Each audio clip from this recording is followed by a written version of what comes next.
வணக்கம் நண்பர்களே. Chicken liver நல்லதா, மட்டன் லிவர் நல்லதா, அதை பற்றி பார்த்துருவாங்க. ஈரல்னு எடுத்துக்கிட்டிங்கன்னா பொதுவாக சிக்கன், மட்டன் லிவர் ரெண்டுமே வந்து பார்த்தீங்கன்னா ஆல்மோஸ்ட் 160லேருந்து 170 கலோரிகள், புரதங்கள் ஒரு 20-25 கிராம், கொழுப்புகள் ஒரு 5 கிராம் இருக்குது, கொலஸ்ட்ரால் கண்டென்ட் ஒரு 400லேருந்து 500 மில்லிகிராம். மட்டன் லிவரில் ஆல்மோஸ்ட் ஒரு நாளைக்கு தேவைக்கு போதுமானது. ஒரு நாளைக்கு நம்ம 5000 யூனிட் கிட்ட தேவை, சரிங்களா? 6000 யூனிட் இருக்குது. இதே சிக்கன் லிவரில் 16000 யூனிட் வைட்டமின் இருக்குது. ஸோ ஒரு நாளைக்கு தேவையான வைட்டமின் ஏ விட ஆல்மோஸ்ட் 3 மடங்கு அதிகமாக இருக்குது. இது முக்கியமான ஒரு பாயிண்ட். ஸோ அதிகப்படியான விட்டமின் ஏ நீங்கள் எடுத்துக்கிட்டீங்க அப்படின்னா ஹைப்பர் விட்டமினோசிஸ் ஏ அப்படின்னு சொல்லக்கூடிய மூளை பாதிப்பெல்லாம் உண்டாக்கக்கூடிய பிரச்சனைகள், அல்லது லிவரில் அதிக அளவு அக்யூமுலேட் ஆகி லிவர் பாதிப்பு, இந்த மாதிரி பிரச்சனைகள் வரலாம்.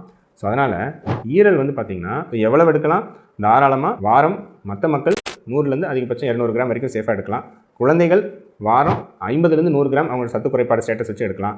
கர்ப்பிணி பெண்கள் வாரம் 50 கிராம் எடுத்தால் போதுமானது. அதுவும் விட்டமின் ஏ சிக்கன் லிவரில் ரொம்ப கொஞ்சம் அதிகம் இருக்கிறதுனால சிக்கன் லிவரை கொஞ்சம் அவாய்ட் பண்ணிட்டு எடுத்தால் மட்டன் லிவராக எடுத்துங்க. அதுவும் 3 மாதங்கள்.